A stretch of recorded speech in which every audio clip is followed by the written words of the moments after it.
Hey, c'est Mystique et aujourd'hui je vous retrouve pour vous présenter le manga Perfect World.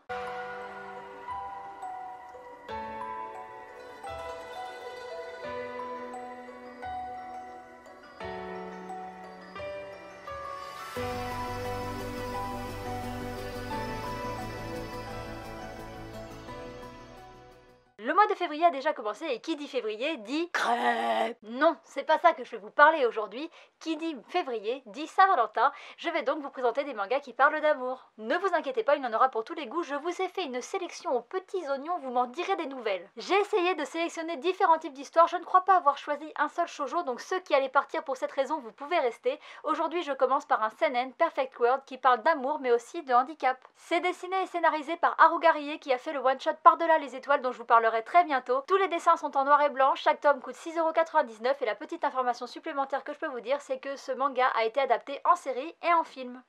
Et vous sentiriez-vous capable de vivre une histoire d'amour avec un handicapé ? Cette question sans détour, on nous la pose dès le début de l'histoire et ça nous met tout de suite dans le thème.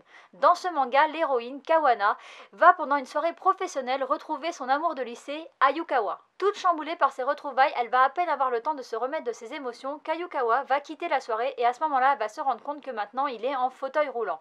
Elle va être chamboulée par cette nouvelle information et ça va la faire beaucoup réfléchir les jours qui suivent. Très vite, grâce à son travail, elle va être amenée à revoir Ayukawa et malgré le temps qui a passé, tout se passe bien. En fait, ils sont encore super amis, ils s'entendent super bien. Kawana va même trouver que Ayukaya est très beau, elle est toujours un petit peu impressionnée par lui, mais dans sa tête, elle se pose déjà la question de savoir si elle pourrait être avec quelqu'un d'handicapé, et sa réponse à elle, c'est non. Pour Ayukawa, la question ne se pose même pas, puisque depuis son accident, depuis qu'il est en fauteuil, il refuse toute relation amoureuse. Et pourtant, parfois, le cœur a ses raisons que la raison ignore. Parfois, entre ce qu'on veut et la réalité, il y a une différence. Parfois, on ne peut pas contrôler ses sentiments. Et c'est ce qui va se passer dans ce manga, et je vous en dis pas plus.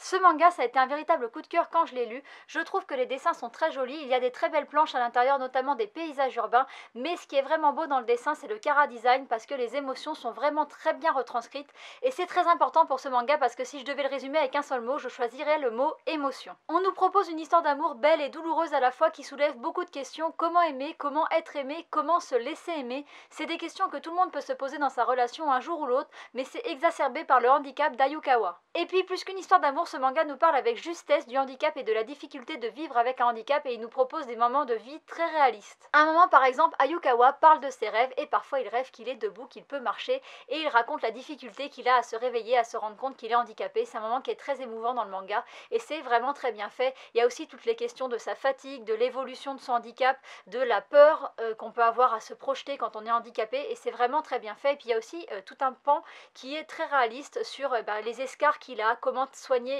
ses escarres, comment faire dans un tremblement de terre quand on est handicapé.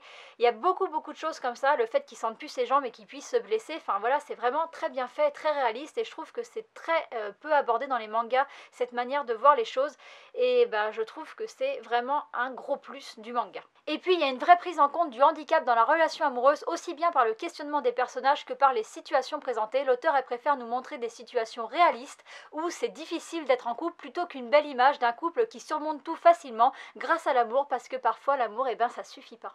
Vous l'aurez compris, j'ai eu un coup de cœur pour ce manga, je trouve que c'est un très bon manga, je trouve que l'histoire est très belle et très bien écrite, je trouve que c'est un condensé d'humanité. J'espère que je vous aurai donné envie de le découvrir, que j'aurai un petit peu titillé votre curiosité, parce que ma vidéo est finie et je vous dis à bientôt pour une prochaine.